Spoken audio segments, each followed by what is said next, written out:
Hay turnos nocturnos que se quedan marcados en la unidad. Un taxi puede recorrer la misma ciudad todos los días, pero después de medianoche, las direcciones pesan distinto. Una calle conocida puede sentirse ajena, una base cerrada puede volver a sonar por el radio, y una carrera vieja puede aparecer cuando el chofer ya solo quiere terminar la noche. Esto es Relatos de Terror, Ecos Malditos. Y esta noche, 3 taxis van a seguir rutas que debieron quedarse perdidas hace años. La primera historia empieza con Laura, una estudiante que salió tarde de la universidad y subió a un taxi de Radio Taxis Aurora. El chofer dijo que ya la estaba esperando. El radio dio su dirección antes de que ella pudiera decirla. Y junto al tablero, un reloj viejo seguía detenido a la 1:14 de la mañana, la hora de una carrera que todavía parecía como pendiente. Era casi la 1 de la mañana. Laura venía saliendo de la universidad después de una jornada pesada. La aplicación de Uber marcaba tarifas altísimas y tiempos de espera largos, así que caminó hacia la esquina donde todavía se juntaban taxis después de medianoche. El taxi que se detuvo por ella estaba parado. En la puerta se leía Radio Taxis Aurora. Laura reconoció el nombre, aunque todavía no sabía de dónde. El chofer la miró por el espejo lateral. Tardó demasiado en responder cuando ella preguntó si estaba disponible. Después abrió el seguro de la puerta trasera y dijo que ya la estaba esperando. Laura se quedó unos segundos junto al carro. La calle estaba sola. Los otros taxis se veían lejos. El cansancio le ganó la duda y subió con la idea de mandar su ubicación apenas arrancar. Laura iba a dar su dirección cuando Radio la dijo primero. El chofer metió velocidad. Ella le reclamó que no había pedido ninguna base ni había dado su domicilio. El hombre siguió mirando al frente. En el espejo sus ojos subían cada pocos segundos para medirle la cara. Laura sacó el celular. El mapa marcaba que seguía frente a la universidad, aunque el taxi ya había avanzado varias cuadras. La señal aparecía completa, pero el punto azul no se movía. Laura intentó llamar a su hermano. La llamada se cortó antes de entrar. Intentó mandar ubicación y el mensaje quedó pendiente. El taxi dobló por una calle angosta, lejos de la avenida principal. Laura conocía la zona y esa ruta no iba a su departamento. El chofer siguió sin decir una palabra. En el tablero, el taxímetro estaba apagado. En su lugar había un reloj digital viejo pegado junto al radio. Los números marcaban la 1:14 de la mañana y no cambiaban. El celular de Laura marcaba 12:58 de la mañana. La estática de radio volvió a llenar la cabina. Por el radio, alguien pidió confirmación de la pasajera. El chofer contestó con una sola palabra: sí. Laura probó la maneja derecha con cuidado. El seguro no subió. Después intentó con la puerta izquierda, moviéndose despacio para que el chofer no la escuchara. Tampoco abrió. El taxi siguió bajando por calles cada vez más vacías, hasta tomar una ruta hacia un paso vehicular viejo que Laura nunca usaba. Ahí Laura recordó el nombre de la empresa del taxi: Radio Taxis Aurora. Había trabajado cerca de su colonia cuando ella era niña. La base cerró después de un accidente en ese paso vehicular. Un taxi quedó prensado bajo un camión de carga. Murió el chofer y el pasajero. Laura le pidió al chofer que la dejara salir ahí. El chofer la miró, apretó el volante y siguió manejando. En el asiento del copiloto había una libreta abierta. Laura alcanzó a ver direcciones escritas. Varias estaban tachadas. La última línea traía el edificio donde ella vivía, el número exterior y una marca hecha con lápiz rojo. Debajo aparecía una fecha: 18 de agosto del 2011. El radio volvió a llenarse de estática. Entre el ruido, una voz le ordenó al chofer que siguiera hacia el paso vehicular. Él obedeció sin bajar la velocidad. El paso vehicular se abrió frente al taxi. La entrada estaba oscura. El chofer redujo la velocidad y la ciudad pareció quedarse lejos en cuestión de segundos. Una camioneta apareció por la lateral. Laura golpeó el vidrio con la palma. El chofer volteó hacia la camioneta y frenó con fuerza. Ella usó el movimiento del carro para cargar todo su peso contra la puerta izquierda. El seguro brincó apenas. Metió los dedos, lo levantó lo suficiente y jaló la manija. El taxi todavía se movía cuando ella cayó sobre la banqueta. Se levantó con un dolor y corrió hacia una tienda de conveniencia que seguía abierta. Atrás se escuchó la puerta del conductor. El chofer se bajó. Laura siguió corriendo. La camioneta tocó el claxon varias veces, y eso hizo que el encargado de la tienda volteara hacia la calle. El chofer regresó al taxi cuando vio movimiento en la entrada del local. Laura llegó casi sin aire. El encargado cerró la puerta con llave al verla así.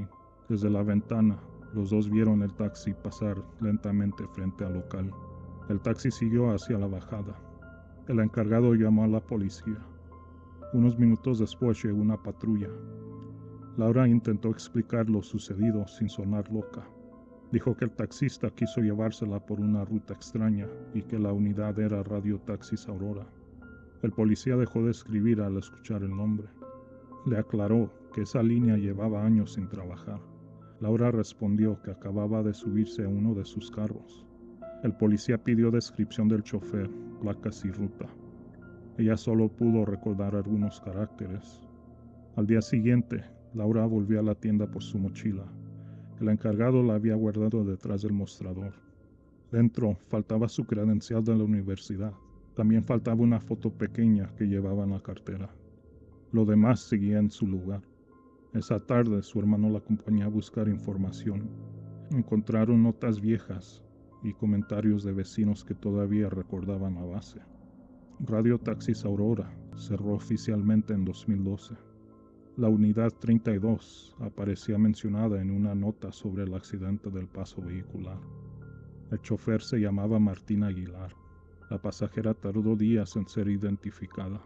Era estudiante y había tomado el taxi afuera de la misma universidad donde Laura estudiaba. La nota incluía una foto borrosa del carro prensado bajo el camión. Laura siguió leyendo hasta encontrar el dato que hizo que su hermano le quitara el celular de las manos. La pasajera había sobrevivido al impacto inicial. La encontraron con una mano junto a la puerta trasera, atrapada por el seguro que se trabó con el choque. Laura siguió yendo a clases, pero dejó de salir por la misma puerta. Su hermano la recogía cuando podía y cuando no, caminaba con otros estudiantes hasta la avenida Grande. 2 semanas después, en la oficina de control escolar, le dijeron que alguien había encontrado su credencial. La recibió sin entender cómo había llegado ahí. La foto de ella con su papá también venía adentro. Laura preguntó quién la había dejado, y la secretaria solo dijo que un chofer pasó temprano, antes de que abrieran la oficina. No dejó nombre, solo comentó que la muchacha había olvidado eso en la unidad. Cuando Laura volteó la credencial, vio una línea escrita con pluma azul: Unidad 32, carrera pendiente. Después de lo que pasó con Laura, cualquiera pensaría que el peligro está en subirse en un taxi equivocado. Pero el siguiente relato cambia la posición del miedo. Esta vez, el que va al volante es Samuel, un chofer que aceptó una carrera hacia una zona apartada, con un destino marcado en el mapa, como si alguien hubiera puesto un punto al final de una calle olvidada. El pasajero subió tranquilo. Samuel todavía podía regresar a la avenida, pero siguió manejando porque el hombre sentado atrás parecía conocer el camino mejor que cualquier aplicación. Y mientras más avanzaban, más claro quedaba que esa carrera no había sido pedida para llevar a un pasajero a su destino. Había sido pedida para llevar a Samuel hasta el suyo. El pasajero acababa de subir al taxi afuera de la cantina. Cerró la puerta trasera y le pidió que arrancara. Samuel se quedó con la mano en la palanca, esperando que el hombre dijera algo más, pero el pasajero solo le dio el destino. Tenía que llevarlo al camino viejo de las granjas, hasta donde acababa el pavimento. Mientras manejaba, se escuchó un ruido en la cajuela. Samuel preguntó si había escuchado eso. El pasajero levantó un poco la cara y le dijo que manejara. Si revisaba la cajuela en esa calle, otro chofer iba a terminar haciendo la misma ruta con Samuel encerrado ahí atrás. Samuel conocía las granjas. Era un tramo feo, una calle muerta pasando el puente, con una obra abandonada al final. Los taxistas de la zona evitaban ese camino porque varios carros habían aparecido ahí sin placas, abiertos de par en par, como si alguien los hubiera dejado deprisa. El pasajero no volvió a hablar durante varios minutos. Samuel intentó pensar en algo normal. Tal vez la llanta de refacción se había soltado, o la cruceta estaba pegando, pero el golpe se repitió justo cuando él pensó en detenerse. Al tomar la avenida más transitada, el pasajero le pidió corregir la ruta. Samuel quiso negarse, pero la parte trasera del carro tronó con tanta fuerza que sintió la vibración en el asiento. Volvió al camino indicado y el ruido paró. El taxi llegó al puente. El pasajero le dijo que, al cruzarlo, mantuviera la vista en el camino, aunque escuchara algo conocido. Samuel sintió rabia al oírlo hablar así, como si él ya supiera lo que venía. Cuando las llantas tocaron el puente, la cajuela sonó de nuevo. Primero se escucharon 3 golpes y después una voz. Samuel reconoció esa voz y casi soltó el volante. Era la suya, pidiendo que abrieran porque se estaba quedando sin aire. El pasajero se inclinó hacia adelante y le pidió que siguiera. Del otro lado del puente empezaba la recta. El carro empezó a perder fuerza. Aunque el motor seguía encendido, cada metro pesaba más, como si alguien se hubiera subido en la parte trasera. El pasajero miraba hacia adelante sin parpadear, esperando el final del camino. Entonces el pasajero contó lo único que Samuel necesitaba saber. Pasando el puente, el pasajero habló sin mirar a Samuel.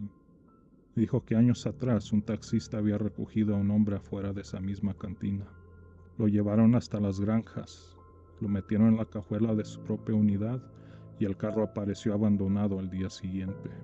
El cuerpo del taxista apareció semanas después en otro terreno. La voz encerrada volvió a pedir ayuda, ahora más tranquila, casi pegada al respaldo.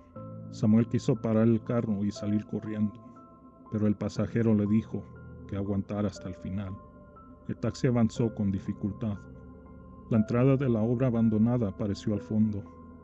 El pasajero puso la mano sobre la puerta y se quitó la gorra.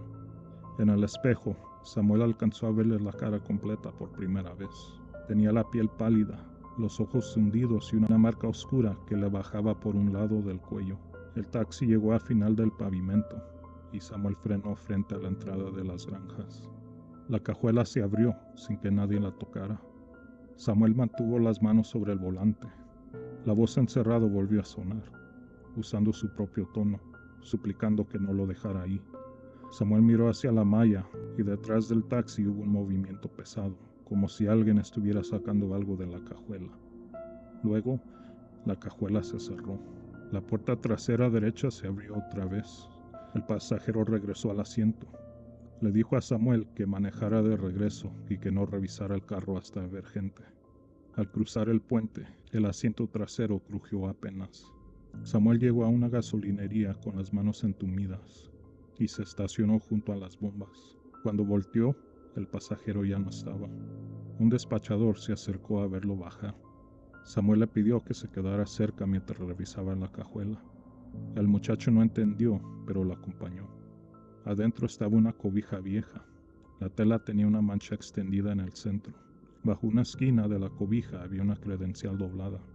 El nombre era Esteban Cárdenas. La foto mostraba al pasajero de la cantina, más joven con la misma cara cansada. Samuel guardó la credencial y se fue a su casa. Días después buscó el nombre. Encontró una nota vieja sobre un hombre desaparecido después de tomar un taxi afuera de la cantina. También encontró un reporte sobre una unidad abandonada cerca de las granjas, con marcas en la cajuela y sangre en una cobija de emergencia. La investigación nunca avanzó. Samuel dejó de manejar el taxi y poco después decidió venderlo. Antes de entregar las llaves, revisó la cajuela una última vez. En el metal interior había líneas profundas recientes, hechas por alguien que intentó abrir mientras el carro seguía abandonado. No explicó nada al nuevo dueño, solo cerró la cajuela y se fue. Tiempo después, un chofer joven de la misma zona contó en la base que había levantado un pasajero afuera de una cantina cerrada. A medio camino, algo tocó en la cajuela. Samuel estaba ahí cuando lo escuchó. Le preguntó si había abierto. El muchacho dijo que sí, pensando que alguien quería robarle la herramienta. Encontraron su taxi 3 días después, estacionado al final del pavimento. La cajuela estaba abierta. La última historia empieza frente a un panteón cerrado, cerca de las 2 de la mañana. Tomás ya iba terminando su turno cuando vio una mujer esperando bajo la lámpara de un portón. Le pidió llevarla a Jacaranda 118, una dirección de los encinos que todavía cargaba con una historia que nadie de esa colonia quería volver a tocar. Tomás pensó que solo iba a dejarla frente a una casa, pero esa carrera no estaba llevando a una dirección. Lo estaba llevando al lugar donde una mujer intentó escapar años atrás. Tomás vio la llave antes de verle bien la cara a la mujer. La traía cerrada entre los dedos, frente al portón encadenado del panteón. Había taxis que evitaban detenerse ahí por simple costumbre. La calle quedaba demasiado sola a esa hora, y los choferes sabían que cerca de un panteón podían aparecer borrachos, gente escondida o pasajeros que luego traían problemas encima. Tomás iba a pasar de largo, pero la mujer caminó hacia la banqueta con una calma que lo hizo frenar. Se acercó a la puerta trasera como si el taxi ya hubiera sido enviado por alguien. Cuando subió, dejó unos billetes doblados sobre el asiento y dio una dirección: Jacaranda 118, en Los Encinos. Tomás conocía la colonia. Quedaba cerca si tomaba la avenida principal y entraba por la parte ancha, así que no necesitaba indicaciones. Puso el taxi en marcha, acomodó el espejo y alcanzó a ver la llave sobre las piernas de la pasajera. Era una llave antigua, pesada, con una cinta roja amarrada al aro. Ella le pidió solo una cosa antes de que dejaran atrás el panteón: cuando lleguemos, mantenga el motor prendido. Tomás no contestó enseguida. Había escuchado peticiones raras en turnos de noche, pero esa le cayó distinto. La mujer no sonaba nerviosa. Parecía cansada de repetir una instrucción que nadie seguía bien. El radio de la base seguía vivo, con voces de otros choferes cerrando servicios, preguntando por calles y avisando que ya iban de regreso. Ese ruido ayudaba a mantener la madrugada en su lugar. La mujer no volvió a hablar durante varios minutos. Iba mirando por la ventana. Tomás la observó una vez por el espejo y apartó la vista. En ese oficio uno aprende a no meterse demasiado con los pasajeros. Algunos suben enojados, otros suben llorando. Lo que empezó a incomodarlo fue un olor. Olía a flores dejadas demasiado tiempo en agua, como las que olvidan en un florero hasta que el tallo se pudre. Tomás pensó que quizá venía del panteón, pero el olor se quedó en la parte trasera del taxi, aunque ya iban varias cuadras lejos. La pasajera movió la llave entre los dedos y la cinta roja rozó el metal. Tomás tomó la entrada principal de Los Encinos y siguió por las calles que conocía. Las casas estaban pegadas unas con otras, muchas con rejas altas y focos débiles en la entrada. No había nada que la mujer tuviera que corregir. El camino era directo y eso hizo más pesada la carrera, porque el silencio de ella no parecía venir de desconfianza. Parecía que sabía perfectamente a dónde iba y lo que iba a encontrar ahí. Al llegar a Jacarandas, Tomás redujo la velocidad para leer los números. Varias fachadas tenían placas viejas o números pintados sobre mosaicos rotos. La calle terminaba unas cuadras más adelante, cerca de un lote cercado con la mina. El 118 estaba al fondo. Tomás frenó antes de la entrada. La dirección ya no era una casa completa. Quedaba una reja antigua, pedazos de muro y un cuarto pequeño pegado a la barda trasera. La azotea con el número seguía junto al acceso, partida en una esquina como si nadie se hubiera tomado la molestia de quitarla después de que tiraron lo demás. La mujer miró el cuarto del fondo y la llave empezó a temblarle entre los dedos. Tomás mantuvo el motor encendido. Ella abrió la puerta trasera y bajó sin tocar los billetes que había dejado en el asiento. Caminó hacia la reja con la llave preparada, igual que alguien que vuelve a una puerta que intentó abrir muchas veces. La chapa cedió. Tomás vio la reja abrirse despacio. Los faros del taxi iluminaban parte del terreno. pero el cuarto del fondo quedaba a medias entre la luz y las sombras. La mujer cruzó la hierba y llegó hasta esa construcción pequeña. Se detuvo antes de meter la llave otra vez. Por un momento pareció que iba a regresar al taxi.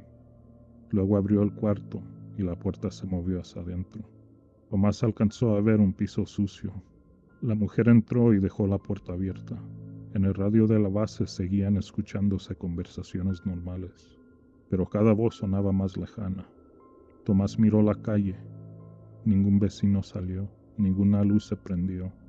Pasaron unos minutos, hasta que del terreno llegó una voz de hombre. «Dile al taxi que se vaya». Tomás se quedó mirando hacia el cuarto. La voz no vino del radio ni de la calle. Salió del fondo del terreno con suficiente fuerza para cruzar la reja y meterse al taxi. La mujer respondió algo que Tomás no alcanzó a entender. Después se escuchó un movimiento pesado dentro del cuarto, como si alguien hubiera arrastrado un mueble contra el piso. Tomás tomó el radio y pidió a la base que lo ubicaran cerca de Jacarandas. La operadora le preguntó si llevaba pasajero. Él dijo que sí. La puerta del cuarto se movió. La mujer apareció en la entrada con la llave en una mano y un papel doblado en la otra. No salió de inmediato. Se quedó en el umbral, mirando hacia la reja. La luz de los faros le alcanzaba apenas las piernas y una parte del brazo. Detrás de ella, en el interior del cuarto, alguien habló otra vez. Se arrepintió. «Dígale que se vaya». Tomás sintió un peso raro en el pecho, pero siguió mirando. Había algo en esa frase que no sonaba dirigido a la mujer. Sonaba como si alguien estuviera repitiendo una versión vieja para que el chofer la aceptara. La mujer levantó el papel doblado, dio un paso hacia afuera. La llave se le resbaló de la mano y cayó en la hierba, cerca de la entrada del cuarto. Ella quiso agacharse, pero una mano aparecía detrás de su hombro y jaló la puerta apenas lo suficiente para contarle el paso. Tomás entró al terreno y caminó hasta donde la luz del taxi alcanzaba. El olor a flores podridas se volvió más fuerte al acercarse al cuarto. La mujer seguía con el papel en la mano, parada en la entrada, cuidando no darle la espalda a lo que había detrás. Tomás recogió la llave. Cuando levantó la cara, vio una figura parada detrás de la mujer. La sombra ocupaba casi todo el marco del cuarto. Tenía un brazo extendido hacia la puerta y el otro perdido en la oscuridad. La mujer habló sin gritar. «Esta vez esperé». Tomás retrocedió con la llave en la mano. La figura cerró la puerta con fuerza. La mujer quedó del lado de afuera, respirando rápido. Tomás la acompañó hacia la reja. Ella caminaba sin mirar atrás. Antes de salir del terreno, una voz volvió a salir del cuarto. «Marcela». La mujer se detuvo un segundo. Tomás abrió la reja y ella cruzó junto a él. Subió al taxi sin tocar la manija al principio, como si necesitara comprobar que la puerta estaba ahí. Tomás se sentó al volante, cerró su puerta y se fue de reversa. El radio llenó la cabina de estática. La operadora entró con la voz cortada, preguntando si todo estaba bien. Tomás quiso responder, pero la pasajera habló antes, cerca de la ventana trasera. Al panteón. Tomás salió de Jacarandas por la misma avenida por donde había llegado. Esta vez no hubo indicaciones raras ni calles escondidas. La mujer guardó silencio todo el regreso. El papel doblado estaba en el asiento del copiloto porque Tomás lo había dejado ahí al subir. La ciudad volvió a sonar normal poco a poco. Pasaron junto a una tienda abierta, luego frente a una patrulla estacionada en una gasolinera. Tomás estuvo a punto de detenerse ahí, pero la mujer giró la cabeza hacia él por primera vez desde que salieron de los encinos. «Primero lléveme al portón». La forma en que lo dijo lo hizo seguir manejando. Cuando llegaron al panteón, la cadena seguía cruzada en la entrada. Tomás se orilló donde la habían levantado al principio. La mujer tardó en bajar. Miró la reja, después la llave, y dejó escapar una respiración cansada. «Él dijo que yo me fui con el taxi». Tomás se quedó callado. Ella abrió la puerta trasera y bajó. Caminó hasta el portón, puso una mano sobre la cadena y se quedó frente a la reja. Tomás la vio por el espejo mientras la estática del radio se deshacía lentamente hasta dejar entrar otra vez las voces de la base. Cuando volteó hacia el asiento del copiloto para tomar el papel doblado, escuchó que la puerta trasera se cerraba. Al mirar de nuevo, la mujer ya no estaba frente al panteón. La calle seguía igual, con la lámpara parpadeando sobre la cadena y el olor a flores viejas todavía metido en el taxi. Tomás manejó hasta una gasolinera y se estacionó bajo una lámpara. Ahí revisó el asiento trasero. Los billetes doblados que la mujer dejó al subir se deshicieron un poco al tocarlos. Eran recortes de periódico. El papel estaba amarillento, quebrado en las orillas. La nota hablaba de Marcela Rivas, una joven de Los Encinos que había desaparecido una noche de octubre. La familia declaró que Marcela había salido por voluntad propia después de una discusión. Varios vecinos dijeron haber visto un taxi detenido frente a Jacaranda 118, pero el chofer declaró que un hombre de la casa aseguró que la muchacha se había arrepentido. En otro recorte aparecía la segunda parte de la historia. El cuerpo de Marcela fue encontrado días después en un cuarto de servicio dentro de la misma propiedad. La nota mencionaba objetos que nunca aparecieron durante la investigación. Entre ellos había una llave antigua con una cinta roja. Tomás abrió el papel que ella había entregado en el terreno y decía: mi hermana me espera en el panteón. Si el taxi llega, que no se vaya. Tomás se quedó mucho tiempo sentado en la gasolinera, con los dos recortes sobre las piernas. A esa hora todo parecía demasiado claro y demasiado tarde. Marcela no había querido volver al panteón porque estuviera perdida. El panteón era el punto donde alguien la esperó viva, mientras en Jacarandas alguien convencía al chofer de irse. Al amanecer fue a la base. La operadora no se burló cuando escuchó la dirección. Cerró la ventanilla de atención para que los otros choferes no se acercaran y le pidió que repitiera todo despacio. Tomás le mostró los recortes, la hoja de libreta y la llave. La mujer de la base se quedó mirando la cinta roja sin tocarla. Dijo que los choferes viejos todavía hablaban de Jacaranda 118, aunque casi nadie contaba la historia completa. Años atrás una unidad recibió un servicio de esa dirección. La pasajera nunca se subió. Un hombre salió a decir que ya no necesitaban el taxi, y el chofer se retiró. Después de la noticia, la base dejó de aceptar carreras cerca de esa calle durante la madrugada. Tomás escuchó sin interrumpir. Por primera vez, la historia no sonaba como una aparición aislada. Esa misma mañana volví a Los Encinos con un compañero de confianza. A plena luz, el terreno del 118 se veía abandonado de una forma más triste que aterradora. La lámina estaba vencida, la hierba cubría el paso y el cuarto del fondo seguía de pie, cerrado con un candado nuevo que alguien había puesto con el tiempo. Una vecina salió a verlos frente al lote. Tomás preguntó por Marcela Rivas. La mujer habló con cuidado, como si al decir el nombre todavía estuviera metiéndose en un problema ajeno. Marcela vivía ahí, con familiares que controlaban cada salida. Su hermana la esperaba cerca del panteón porque desde ahí podían tomar transporte hacia otra colonia sin pasar por la avenida de Los Encinos. La noche de su muerte, Marcela había escondido una llave para abrir la reja cuando la casa quedara tranquila. El taxi llegó y el hombre que salió a hablar con el chofer aseguró que Marcela había cambiado de opinión. La vecina vio el taxi irse y también vio las luces apagarse poco después. Tomás le mostró la hoja de libreta. La vecina miró a Tomás con una mirada seria y entró a su casa sin explicar nada. Volvió con un volante viejo de búsqueda. La letra era la misma. Marcela había escrito su nombre, una dirección y un teléfono de contacto para que llamaran si alguien sabía algo. La vecina dijo que la llave nunca apareció en la investigación. Esa ausencia ayudó a sostener la mentira durante varios días. Si Marcela tenía la llave, podían insistir que abrió la reja y se fue. Cuando encontraron el cuerpo en el terreno, la versión se quebró, porque ya había demasiados huecos y demasiada gente que prefirió no hablar. Tomás intentó hacer lo correcto con lo que tenía. Llevó los recortes, la hoja y la llave a una comandancia. Le tomaron declaración, revisaron los papeles y guardaron la llave en una bolsa de evidencia. Un policía joven le dijo que buscaría en el archivo. Tomás salió con una sensación extraña. Esa noche, al cerrar su carro, encontró una bolsa transparente sobre el asiento del copiloto. La llave estaba dentro.